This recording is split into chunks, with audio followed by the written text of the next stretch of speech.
बाई अमन recording studio Urra बाजार।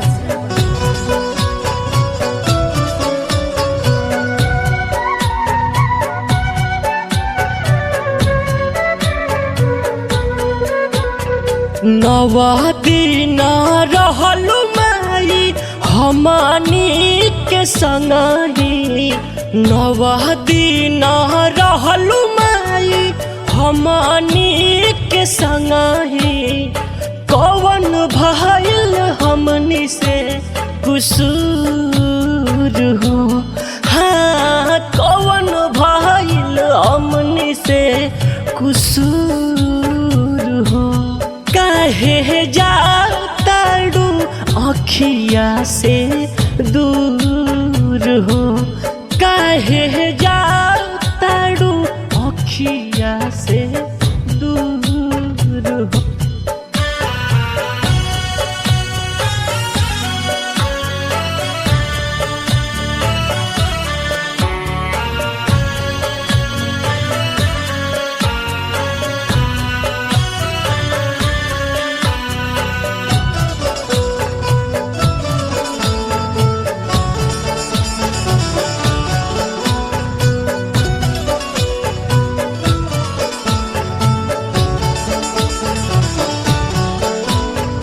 दिल के हालत तोहसे कैसे बताई, का पता शरीर तोहके कैसे उठाई।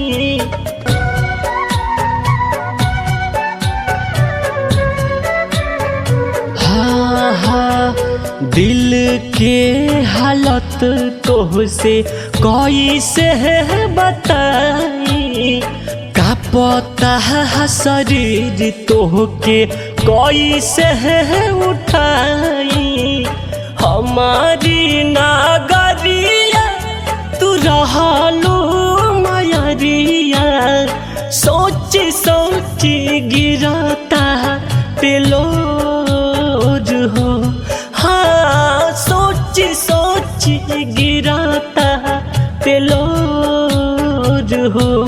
काहे जाताड़ू अखिया से दूर हो।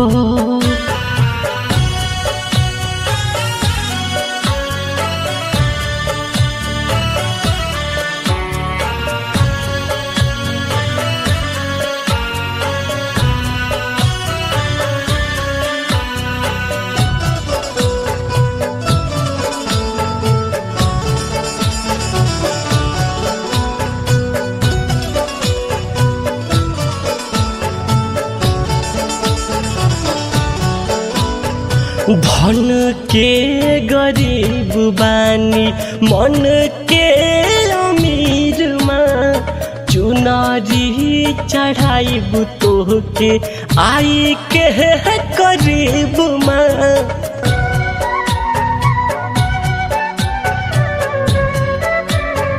हाँ हाँ हाँ धन के गरीब बानी मन के अमीर माँ, चुनरी चढ़ाइब तोके आई के करीब माँ। राइटर सोना शाहिद बन के पुजरिया, राइटर सोना शाहिद बन के पुजरिया। साजन सिंह के टूटे नेह के डोर हो, काहे जाताड़ू अखिया से दूर।